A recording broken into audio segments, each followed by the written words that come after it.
Hello again.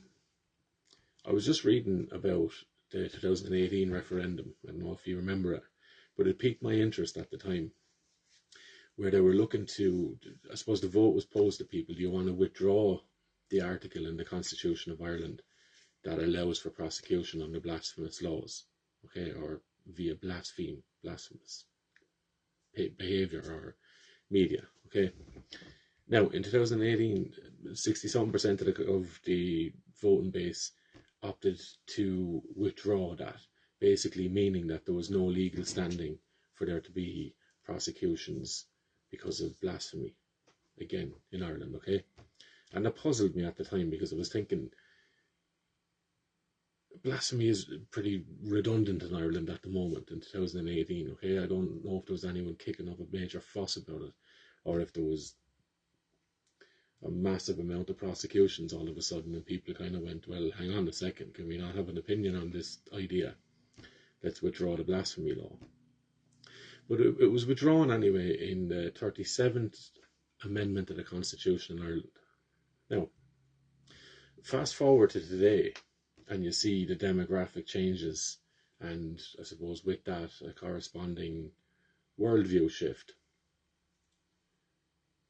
Without any moral judgment on it, but there's a shift after being introduced to Ireland, and judging on the scale and the movements of the scales, or whatever you want to call them, the demographic change in Ireland is going to consolidate, if left at the same trajectory, a different worldview than Irish people are used to. Now, how useful would that blasphemy law would have been to a different worldview that's coming into Ireland, that wishes to dominate theocratically based on its religious views? It would have had a law there that would allow them to punish people for blasphemous acts, however ill-defined they might have been, okay? But that law has been withdrawn.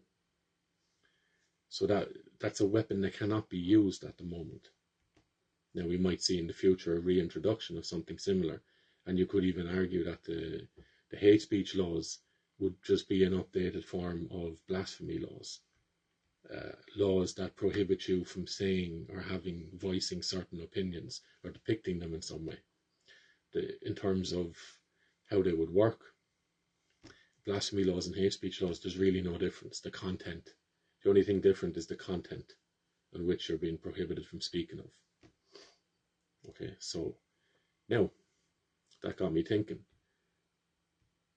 If we remember, a lot of the stuff that Helen McEntee is involved with speaks about is an automatic jail term for things like domestic violence or gendered violence, or whatever you want to call it, okay?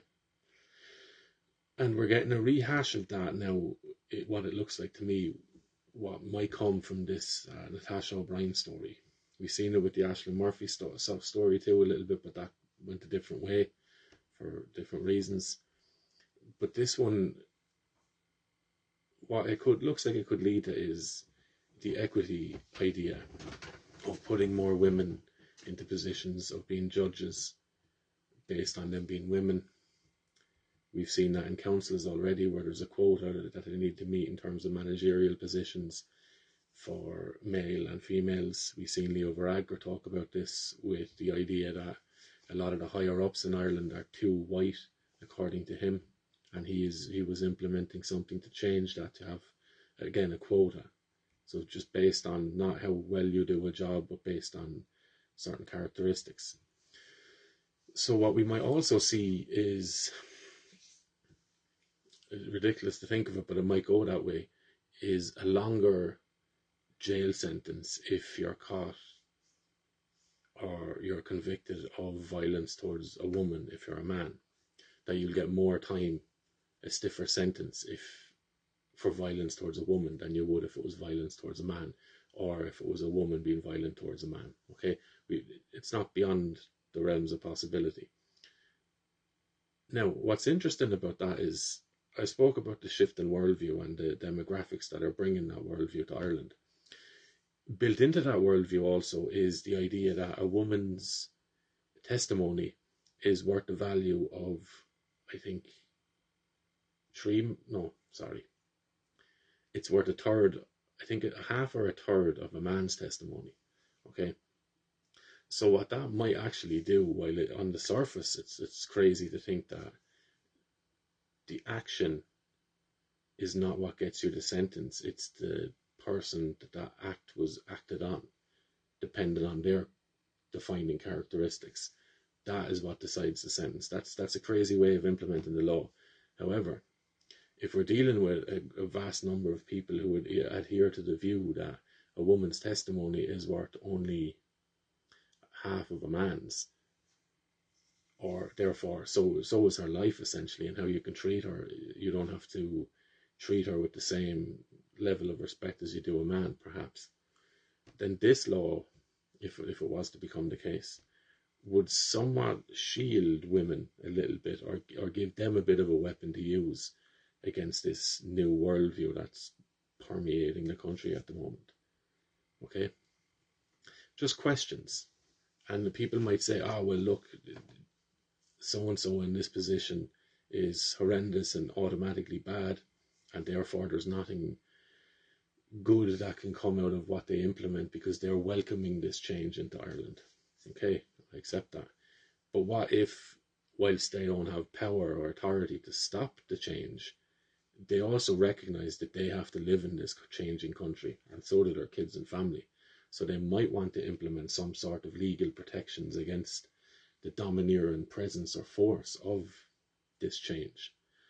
Those are just some thoughts, but as we're not privy to what goes on in all meetings and all behind all closed doors, okay, we're left guessing, we're left speculating, we're left looking at dots and seeing, okay, what does this mean if that was to happen, and in relation to this other thing, what would we suggest might come of that? Okay, so we're left doing that. So those are just thoughts, but either way you look at it, I would imagine there's battles going on, not just on the streets and not just between yourself and whoever. All the way up society, there could be these battles going on behind closed doors. Okay, so it'll be interesting to get people's thoughts on it. Like, why in 2018 did we have the blasphemy referendum? Okay, and who came up with that, and what was that done for, and what are the pros and cons of having it taken away or having it left there? Okay, because people might say, oh, well, look, that's just a further attack on our Catholic or Christian legacy and heritage. Fine, it can be seen that way, of course, but if we're being realistic, the Irish people in and of themselves, largely, they chose to move away from the Catholic faith. Whatever circumstances there is around that, they either never really believed or followed it, or they just moved on.